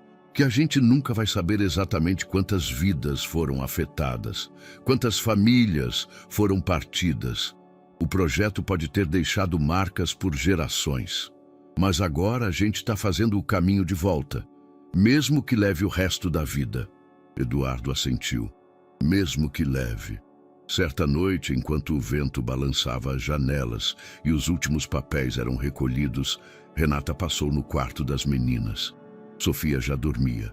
Letícia estava acordada, olhando para o teto. Não consegue dormir. Tô pensando. Em que? Letícia virou o rosto. Em quem eu sou? Renata se sentou na beira da cama. Quer conversar? Letícia hesitou. Eu sou Letícia, mas não sou a Letícia que morreu. Eu sou irmã dela, mas eu também sou eu. E às vezes eu acho que sou nenhuma das duas. Renata a abraçou com força. Você é exatamente quem deveria ser, meu amor. Você é Letícia, sim, e é também a menina que sobreviveu a tudo isso. E mais do que isso, é a irmã da Sofia, minha filha, parte do nosso lar. A gente vai te lembrar disso todos os dias, até você não ter mais dúvida. Letícia encostou o rosto no peito da mãe e finalmente chorou. O telefone da recepção da Estrela Nova tocava sem cessar. Em meio a pedidos de ajuda, dúvidas jurídicas e solicitações de entrevistas, um novo padrão começava a emergir. Mães ligando com vozes trêmulas, ora exigindo respostas, ora suplicando por silêncio. Muitas delas haviam adotado legalmente, ou acreditavam ter feito isso. Tinham criado crianças por anos com amor, dedicação e sacrifício. Agora, começavam a ouvir que talvez essas histórias tivessem começado de um modo muito diferente do que imaginaram. Chegou a segunda intimação da semana, informou Marcos, largando um envelope pardo sobre a mesa do escritório improvisado. Alegam que estamos promovendo instabilidade emocional e que nossas investigações são invasivas. Eduardo leu em silêncio. Dessa vez é quem? Uma família do interior paulista. Criaram a menina desde os primeiros dias de vida. Ela é, de fato, irmã biológica de outra criança que já foi localizada e reunida com a mãe de origem. Mas os pais adotivos se recusam a fazer o teste de DNA. Dizem que não vão deixar tomarem a filha deles. Renata, que ouvia em pé junto à janela, suspirou fundo. A verdade assusta mais quem não estava preparado para encontrá-la. A mídia, antes entusiasmada com os reencontros, começou a mudar o tom. Pais adotivos denunciam pressão de ONG que tenta reconstruir famílias biológicas. Quem tem o direito de chamar de filho? Estrela Nova reacende um debate delicado. Biologia versus afeto. As redes sociais se dividiram. Milhares de mensagens chegaram, de apoio e de repúdio. Eduardo lia algumas, ignorava outras, mas todas pesavam. O mural da entrada já tinha 20 estrelas prateadas. Brilhavam com esperança, mas também expunham as cicatrizes de histórias reabertas. Durante uma reunião com a equipe, doutora Helena, a psicóloga responsável pelos atendimentos às crianças, trouxe um alerta. Algumas estão demonstrando sintomas de confusão afetiva. Elas se perguntam quem devem amar, a quem devem lealdade e se é errado sentirem saudade da família em que cresceram. Precisamos agir com mais sensibilidade, mais tempo, mais acolhimento. Renata assentiu. E com mais escuta. Eduardo foi convocado para uma audiência judicial. Na sala do fórum, sentou-se diante da juíza e da família, que abrira o processo. Entre eles, um menino de 8 anos, calado e visivelmente desconfortável. O senhor está afirmando que essa criança foi entregue de forma irregular há 8 anos, por uma instituição médica que agora está sob investigação, disse a juíza. A família aqui presente diz ter cumprido todos os trâmites legais da adoção, sem saber de qualquer irregularidade.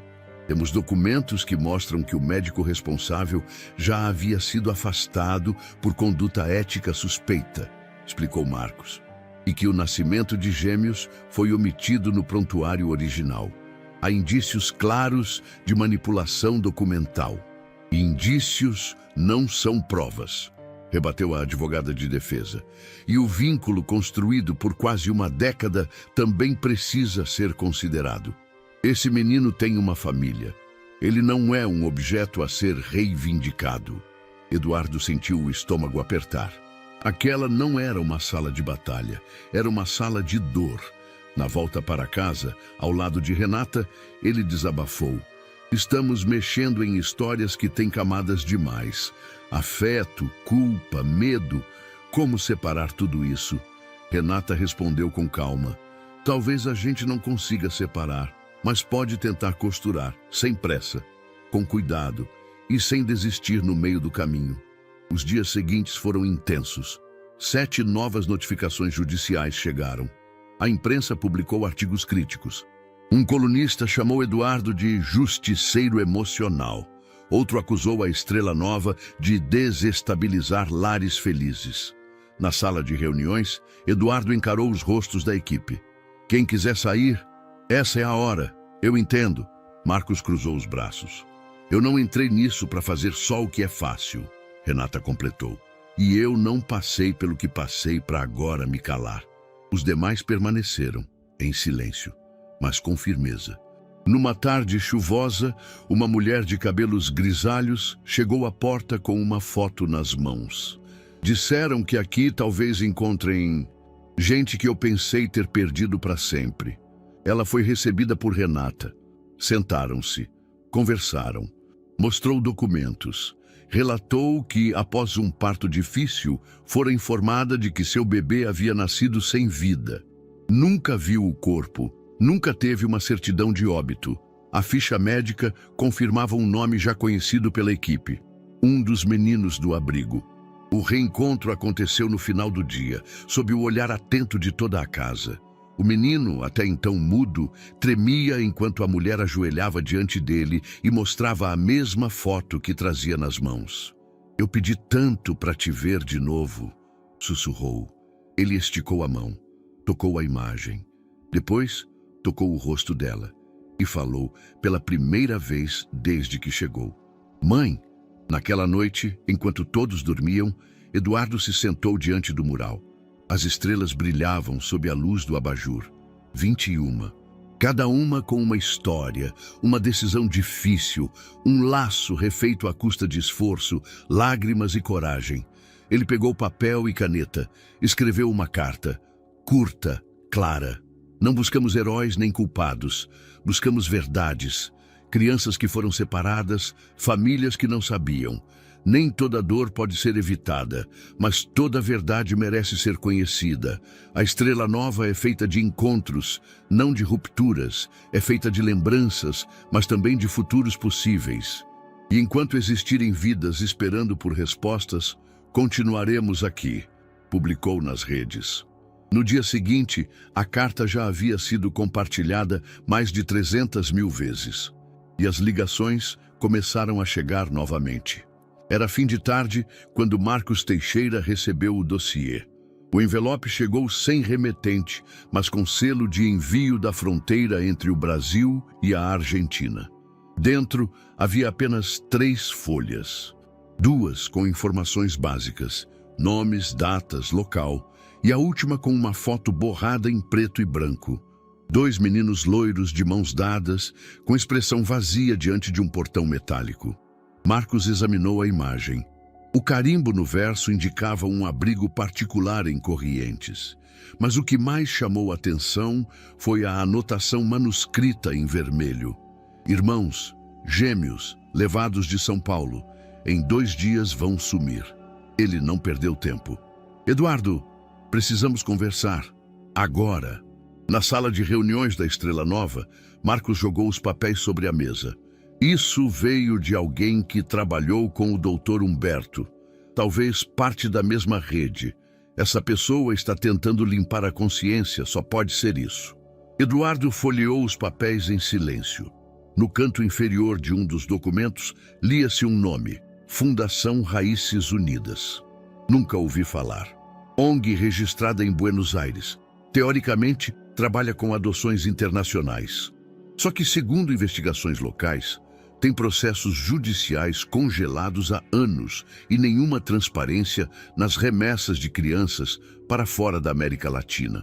Renata, que escutava com o senho franzido, se adiantou. "Você está dizendo que eles ainda estão atuando?" "Sim, e esses meninos da foto foram registrados no interior de São Paulo há 6 anos. A mãe biológica foi internada após o parto e nunca soube o paradeiro dos filhos. Até hoje."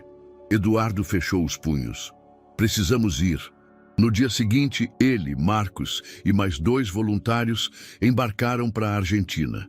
As malas eram leves, mas os rostos carregavam tensão. Chegando a Corrientes, foram recebidos por um jornalista local que já acompanhava investigações sobre adoções ilegais. Era um homem magro, de aparência cansada, chamado Tomás Herrera. "Eu venho tentando denunciar esse lugar há mais de 5 anos, disse ele, ainda no estacionamento do aeroporto. "Mas toda vez que a justiça se aproxima, alguma coisa impede o processo de seguir." No trajeto até o endereço da fundação, Tomás mostrou registros antigos de adoções irregulares e fotos de crianças em aeroportos internacionais. Alguns nunca mais foram vistos, nem os nomes foram confirmados. Eduardo segurava as imagens como se fossem punhais. Ao chegarem à rua indicada, encontraram uma fachada discreta, com placas em espanhol dizendo Centro de Desenvolvimento Familiar. Nenhum nome visível de fundação ou abrigo. "Está sempre assim?" perguntou Eduardo. "Sempre", respondeu Tomás. limpo, discreto e fechado. Marcos sacou o celular e fingiu uma ligação enquanto andava até o portão lateral. Acima do muro, uma pequena fresta revelava parte do pátio interno. Ele se esticou e tirou uma foto. Ao mostrar aos outros, os rostos se enrijeceram. Os 2 meninos da imagem enviada estavam ali, sentados em um banco, de cabeça baixa, com roupas idênticas e mochilas ao lado. Nenhuma presença de brinquedos ou outros elementos infantis. O lugar parecia mais uma instalação clínica do que um abrigo. Se eles vão sair daqui em 2 dias, precisamos agir agora, disse Eduardo. No fim da tarde, Tomás organizou uma reunião com uma promotora local de direitos da infância. Ela já tinha ouvido denúncias anteriores, mas nunca tivera provas tão claras. Não posso garantir uma ordem judicial tão rápido, confessou, mas posso entrar com um pedido urgente de verificação sanitária. Isso nos permite entrar e averiguar a situação das crianças. O documento foi emitido naquela mesma noite. Na manhã seguinte, às 8h30, Eduardo e Marcos acompanharam discretamente uma equipe de fiscalização até o portão da fundação. Enquanto Tomás registrava tudo de longe, a promotora entregou o mandado ao segurança. Estamos aqui para uma inspeção.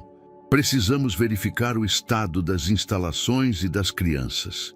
Relutante, o homem abriu o portão. O grupo entrou.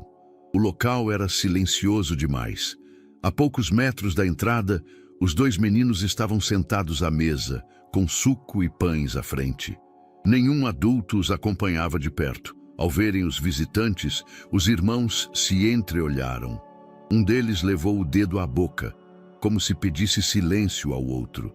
Marcos se aproximou devagar. Qual o nome de vocês? O menor não respondeu.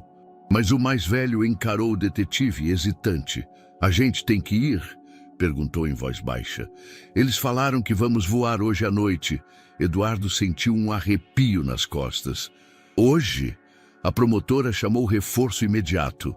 No fundo do prédio, uma porta trancada guardava um pequeno escritório. Documentos, passaportes e vistos estavam empilhados sobre a mesa. Nenhum deles continha os nomes reais das crianças. Isso aqui não é adoção, é exportação de identidade, sussurrou Marcos. A polícia foi chamada. Em menos de 1 hora, os responsáveis pela fundação foram detidos para interrogatório. Alegaram processos legais em andamento, mas nenhuma documentação resistia à análise. Eduardo, parado ao lado dos gêmeos, observava os meninos desenharem em silêncio. O mais novo rabiscava algo que lembrava uma estrela. Por que uma estrela? Perguntou Eduardo, ajoelhado ao lado. Meu irmão disse que ela protege e que vai levar a gente para a casa certa. Eduardo fechou os olhos por um instante. Os meninos foram acolhidos provisoriamente por um abrigo vinculado ao governo argentino, mas, após verificação de origem, foram autorizados a retornar ao Brasil com Eduardo e a equipe. No voo de volta, Renata os esperava em ligação por vídeo. Eles estão bem? Perguntou com os olhos marejados. Eduardo virou a câmera discretamente. Os 2 dormiam lado a lado, cobertos por uma manta. Estão, mas quase não estiveram. Ao chegarem à Estrela Nova, uma nova estrela foi colada no mural, a 22ª. Marcos, ainda com o passaporte na mão, olhou para Eduardo e disse: o que a gente viu lá não foi um caso isolado, aquilo ainda está em funcionamento, e não só ali. Eduardo assentiu em silêncio. No mural entre as estrelas, uma delas brilhou com mais intensidade naquele dia. A estrela de 2 irmãos, resgatados às vésperas do desaparecimento definitivo. E uma certeza se formou no peito de todos. A rede era maior do que imaginavam, mas eles também eram mais fortes do que pensavam. A van freou com violência diante do terminal internacional. Dentro, os 2 meninos dormiam, um em cada banco, exaustos. Marcos olhou o relógio. Faltavam menos de 15 minutos para o horário estimado da decolagem. Eduardo, mesmo com o braço envolto em uma atadura improvisada, mantinha os olhos fixos no portão de embarque. Ainda doía. O corte havia sido superficial, resultado de um empurrão durante a confusão com um dos seguranças locais, mas não era isso que o incomodava. Precisamos confirmar que não há mais ninguém, disse ele ofegante. Nenhuma criança ficou para trás. Marcos consultou a lista impressa que ainda segurava entre os dedos. Era isso. Eles eram os 2 últimos nomes conhecidos da rede ativa. Todos os outros já estão em fase de acolhimento ou reintegração. Eduardo respirou fundo. Então terminamos? Marcos hesitou. Não, começamos. Do lado de fora, jornalistas já aguardavam. A notícia do desmantelamento final da célula argentina da rede se espalhara. O nome de Eduardo Vasconcelos circulava nas manchetes como símbolo de uma cruzada silenciosa, iniciada por tragédia pessoal e transformada em missão coletiva. O empresário que perdeu a filha e reencontrou milhares de laços esquecidos no caminho. Ao descer da van, Eduardo fez sinal de recusa aos microfones. O braço doía. O corpo pedia repouso, mas os olhos estavam vivos, firmes. Deu uma breve declaração institucional, destacando o trabalho da polícia argentina e a importância da cooperação entre países, e entrou novamente no veículo. Marcos sorriu ao seu lado. Agora sim, você parece um herói.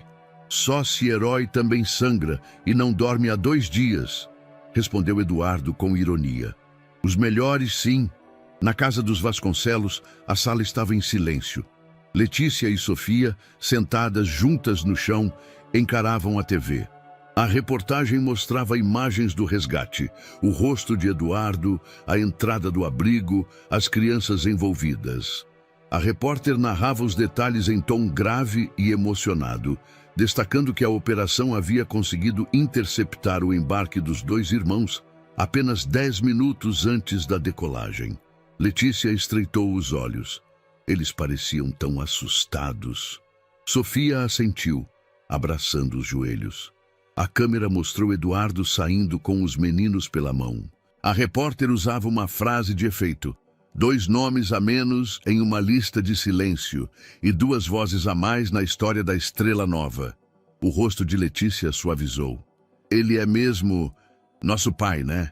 Sofia virou o rosto devagar, como se não quisesse quebrar o momento. É sim. Letícia puxou o cobertor sobre as pernas. Depois, hesitou. E você... Sofia a olhou. Você é minha mana, né?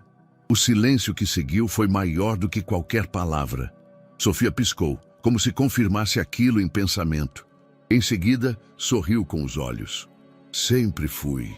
Na entrada da Estrela Nova, o mural ganhava 2 novas estrelas, 60 e 61.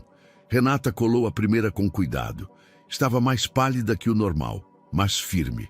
Os dias recentes haviam sido de tensão e medo, e embora a presença de Eduardo estivesse garantida novamente, o susto do ferimento ainda ecoava nela. Ela segurava a estrela com as 2 mãos. Cada uma delas é uma promessa cumprida. Sussurrou, sem saber que Marcos a escutava de longe. Do outro lado do salão, voluntários preparavam mais arquivos. A lista dos nomes havia se transformado num arquivo digital extenso, com etiquetas verdes para casos encerrados e amarelas para os que ainda aguardavam testes ou confirmações. As vermelhas haviam sumido, quase todas. Marcos se aproximou do mural e, com um leve gesto, tocou a estrela recém-colada. Você ouviu o que a Letícia disse para Sofia? Renata assentiu. Ouvi. Ela chamou a irmã de mana. É mais do que uma palavra. É um elo. Pode durar uma vida inteira. Renata suspirou, emocionada. Que dure em paz. Eduardo entrou na sede pela porta lateral. A equipe o aplaudiu de pé. Ele, constrangido, ergueu apenas uma das mãos. Parem com isso. Já basta de manchete. Marcos brincou. Se você não quiser aparecer na TV, talvez precise parar de salvar crianças nos aeroportos internacionais. Talvez. Sorriram. O empresário caminhou até o mural. Tocou as estrelas novas. Parou diante da última, ainda sem nome. Uma das voluntárias explicou. Esperamos a chegada dos meninos para escrever os nomes definitivos, mas já é deles. Eduardo olhou em volta. É de todos nós. E por fim, deixou escapar um pensamento em voz alta. Só espero que um dia nenhuma criança precise de um mural desses para lembrar de onde veio. Renata se aproximou. Talvez não seja um lembrete do passado, mas uma promessa para o futuro. Ao anoitecer, as luzes do salão foram apagadas, mas as estrelas, sob o reflexo de pequenas lâmpadas embutidas, continuaram brilhando. Silenciosas, mas presentes, como memórias que não se apagam, como laços que não se rompem mais. Um ano depois, o som dentro da estrela nova não era mais o mesmo. Risos preenchiam os corredores. O vai e vem de passos apressados misturava-se ao barulho de páginas viradas, brinquedos caindo, conversas entrelaçadas em diferentes tons e sotaques. O que antes era apenas uma casa de silêncio e cicatrizes, tornara-se um abrigo de reconstrução e pertencimento. Eduardo Vasconcelos caminhava devagar por entre os cômodos. Agora, o local contava com 2 andares reformados, salas de apoio psicológico, dormitórios temporários e uma pequena biblioteca. Havia uma energia diferente ali, viva, constante, pulsante. Uma energia que não vinha dos tijolos, mas dos reencontros. Passando pela entrada principal, ele se deteve diante do grande mural. 103 estrelas. Todas coladas à mão, com pequenos nomes escritos em caligrafia cuidadosa. Pares de irmãos, laços que haviam sido rompidos e, enfim, restaurados. Cada uma com uma história, uma lágrima, um reencontro. Nas mãos, Eduardo segurava 2 novas estrelas prateadas. Ele as posicionou bem no centro do mural. Respirou fundo. Com a ponta dos dedos, colou a primeira, depois a segunda. E olhou para os nomes gravados abaixo, Caio e Rafael, irmãos gêmeos reunidos após quase 7 anos. Ficou alguns segundos em silêncio. Essas não eram por Letícia, nem por Sofia. Essas eram por outras crianças que também tinham encontrado seu caminho de volta. Por outras mães que finalmente puderam segurar os 2 filhos no colo.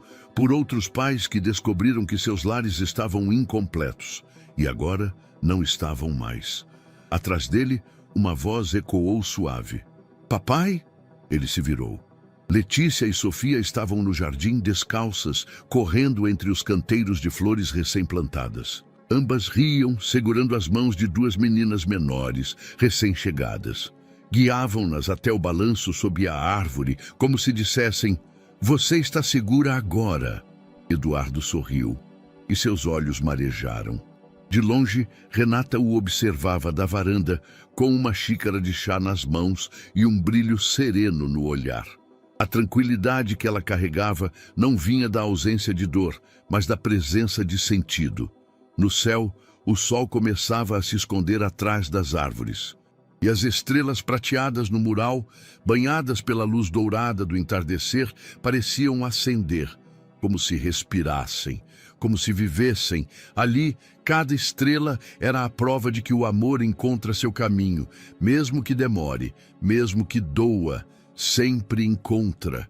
No jardim, 2 meninas de mãos dadas balançam com o vento, como se o tempo jamais tivesse sido cruel com elas, como se, enfim, tivessem voltado para casa. E aí, o que você achou dessa história emocionante? Compartilhe sua opinião nos comentários, adoraríamos saber o que você pensa. Não se esqueça de deixar seu curtir no vídeo para nos apoiar e se inscrever no canal. Nos vemos na próxima.